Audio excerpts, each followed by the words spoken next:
has a lot of power. You can turn up the boost in this one right here.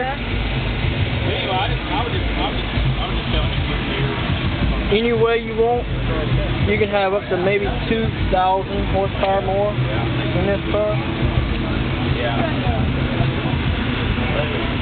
I would like to see my brother try to race this thing with this Myrtle.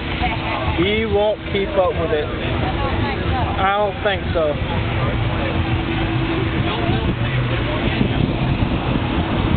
This is an extremely fast car. 0 to 60 in less than 2 seconds. Good grief almighty. Literally.